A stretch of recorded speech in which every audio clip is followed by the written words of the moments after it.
Hey, excuse me. Did one of you guys order a pizza with extra vert?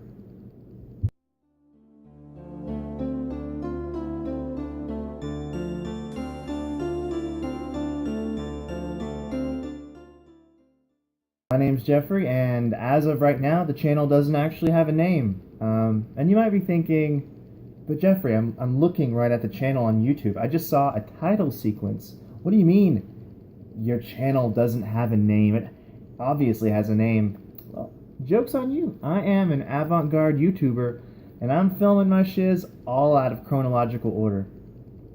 So, get over it. Get on my level. In this video, I would just like to outsource. I'm going through a bit of an existential crisis, and I would like to outsource that crisis to you, dear hypothetical, potentially non-existent viewers.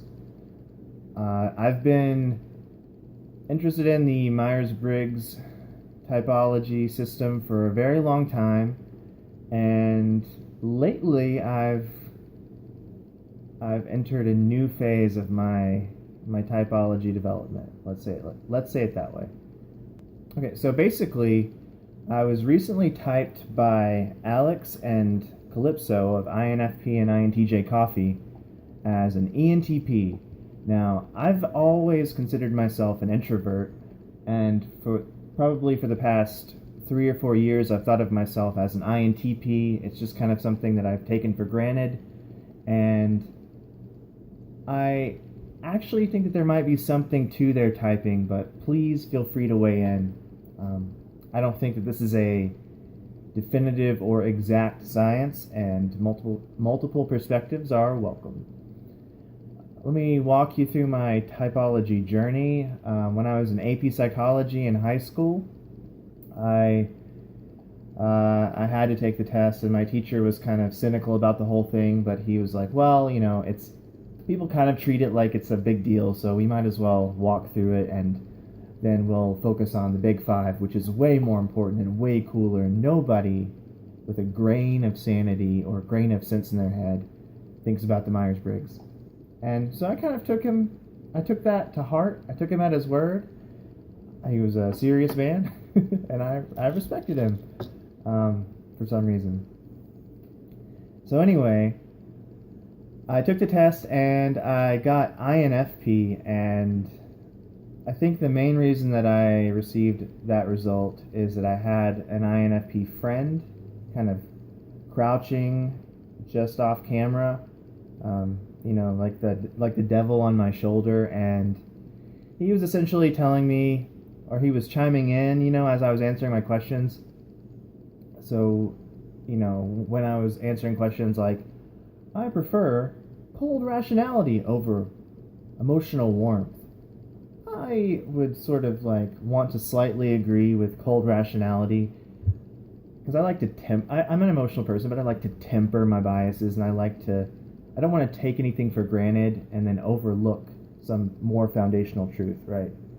So, as I'm about to click slightly prefer, my friend is like, dude, I can't believe, who would even answer that way? Like, luckily, you and I are the same person.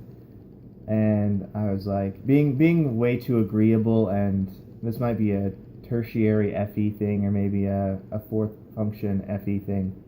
I was just like, yeah, man, you're totally right. And then I would click on the side indicating that I was more of a feeler by that really crude dichotomy, that really basic understanding that a lot of people have of the typology system. So yeah, I didn't really think about my type I didn't think about it at all after that test. But my friend took it really seriously. He got the INFP mouse pad and everything. And yeah, like I said, I didn't think about it. But when I got in college, I became really, really self-development focused, and I kind of had my head in my butt, in that I just thought that I had it all figured out. And I was taking philosophy classes. I was a philosophy and English major, and yeah, I just became really arrogant, and I that arrogance was an armor. It was not really my actual personality. But while I was in that state of mind, I took the test again and I got INTJ. And I think that if you're looking at me, you can probably say with a large degree of confidence that this is not an INTJ. It's just not, okay? So get off my back. But like I said, that was some weird armor. I was trying to cope with the insecurity of being in a new state, not having a ton of friends, being away from home, and just feeling really out of my element. I was a first-generation college student. I didn't have any resources I could turn to that would, help me make it through this weird transitional phase. So I just adopted that persona. And after college, I started introspecting a lot more, and I could see my actual strengths and actual weaknesses. And that's when I realized that INTP made a lot of sense. And, that was years ago, so I've been pretty secure with that label for a while now. And it was only very recently when I started taking Zoloft and going to parties and being really charismatic and not having a single one of those moments that you end up thinking about in the shower while in the fetal position. I was having social interactions and not having that immense deep regret, and I was like, wait a second, now that my neurotransmitters are in proper order and my biological gears are spinning right and they've been well lubricated, maybe I'm not the person that I thought I was. Maybe I'm actually an ENTP. And so I reached out to Alex and Calypso.